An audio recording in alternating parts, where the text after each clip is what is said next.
好，我係 Inspiration 中文科老師 Missella。以往咧就同大家講過比較多有關於初小嘅語文知識，今日咧就想同大家講講有關於幼稚園嘅教材。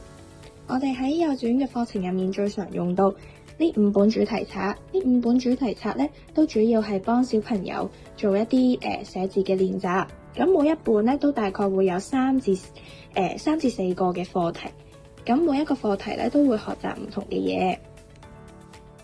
今日就嚟同大家講講我哋其中一課課文認識自然1。我哋先嚟睇下文章。山和田，高高山上長滿樹，森林樹木大石多，四四方方一塊田，土地種滿瓜和菜。喺呢篇課文入面，我想小朋友認識呢5個字：山、石、田、土、木。我哋嚟睇下呢一幅圖畫，箭嘴指住呢一度，四四方方應該係田嚟嘅，咁我哋就將個田字寫喺呢個格仔度。咁寫嘅時候要記得按翻筆順，直、橫、直、橫、直、橫。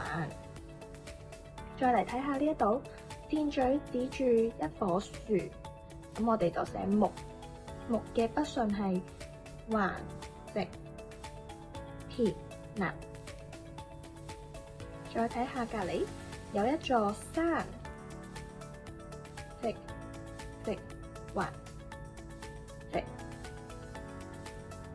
然後呢一度有一片土地喎，咁我哋就寫個土字啦，橫、直、橫。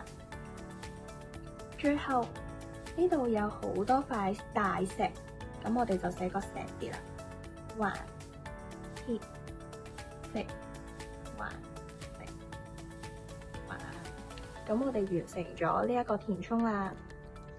接住落嚟咧，我哋就會俾小朋友做一啲引導，睇下小朋友仲記唔記得呢5個字。我哋亦都會有填顏色嘅部分啦，同埋寫字嘅部分，又考下小朋友記唔記得呢幾個字嘅答案咯喎。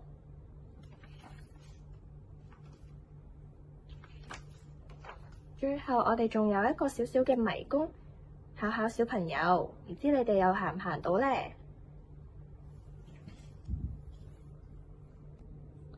另外，如果唔記得咗筆順嘅小朋友都唔使擔心，我哋會有埋筆順表俾大家返屋企練習，咁大家就可以跟住個筆順去練習寫字啦。